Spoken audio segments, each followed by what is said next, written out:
Good day, I'm Angelique Norman. I'd like to thank and welcome the board of Anglo Minerals Incorporated for allowing us this platform to give a thorough analysis and eventually a best suited capital structure for their particular firm.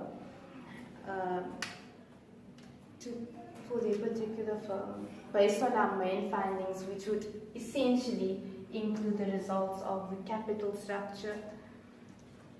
I probably do not have to say this, but just so that we're on the same wavelength, I'd like to just point out that a company consists of two components. We have our debt, and the company also has the equity, right? And leverage in the company, once it is increased, so an increase in leverage also results to an increase in risk, as well as obviously an increase in return. The objectives that we as an investment firm have is to identify the company's main strengths and their weaknesses. So exploit the strengths and work on the weaknesses, which will essentially help with the growth of the company. Okay? The objectives that we have, we hope that we use the best capital structure suited for the firm. So what we would do is weigh the pros and cons of each capital structure and then essentially come down to what we as an investment firm feel which is best for Anglo Minerals Incorporated. Thank you. Good day, fellow board of directors. I'm Emilio Smith, a financial analyst, and today I will be demonstrating to you guys the relationship between earnings per share and debt ratio. So basically, as illustrated on the graph, earnings per share is representative of the dependent variable and debt ratio is representative of the independent variable.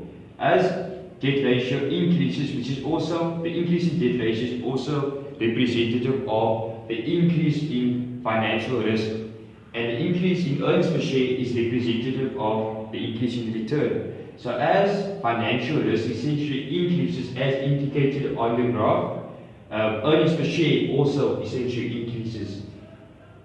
And the intersection of the graph, the intersection of the y-axis indicates the beginning of the increase in financial risk. So this can be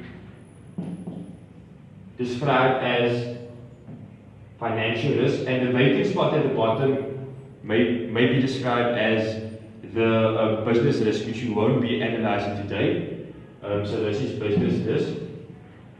So essentially what this graph tries to capture is, or indicate, is that financial risk, meaning debt ratio, increases and it affects earnings per share positively and causes earnings per share and return, in other words, to increase.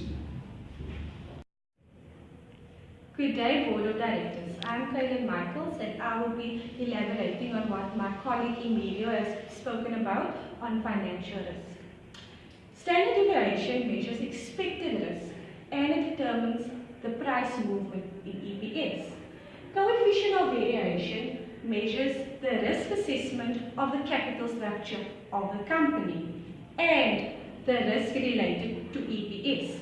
So as you can see in our graph, debt ratio increases.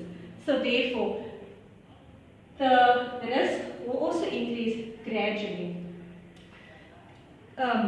So if the debt ratio increases, the risk will increase, and a higher risk, higher return, the higher profit for the company. So it will be a good thing to have a higher risk.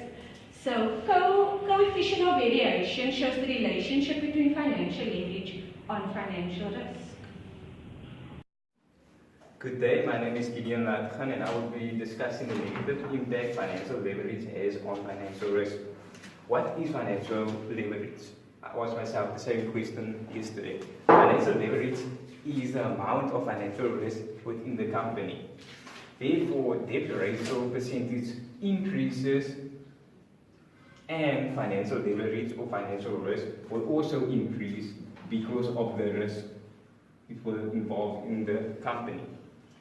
And this won't just have the negative impact on the financial risk.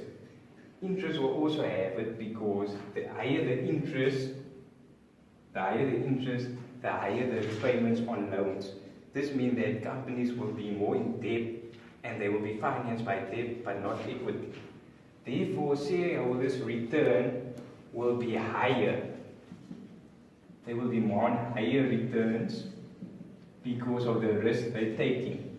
So, shareholders as yourself and myself, we would rather want higher returns for the risk, the amount of risk we're taking. So, for example, if our debt ratio of risk is 60%, we would want a higher return because 60% is above 50% risk. Therefore, this will have a negative impact on the company as well because companies will operate with a lower leverage in profits. Now, what does it mean? Companies will operate now in lower profits. This means they won't produce or generate or expand and develop in the future.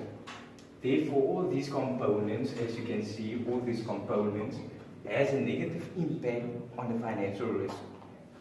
And this is not good for the company, but it's good for the shareholders because they are getting higher returns. Thank you. Good morning, I'm Mishka Evanson and I'll be discussing the recommendations. It would be beneficial for the company to maximize the share price. However, it would have a disadvantage because there will be a decrease in the amount of shares available to be sold. This would therefore have a negative impact, meaning there will be an increase in the selling price, therefore less people would be interested in purchasing those shares. Thus, to maximize share price, there would be a proportionate to ideal risk percentage. Maximizing share price therefore leads to an increase in earnings per share. Therefore, in conclusion, it would be in the best interest for the company to maximize share price, meaning they will have a greater value for their shares, meaning they'll have more capital to be spending on other areas. We would like to thank you for taking the time to listen to our findings.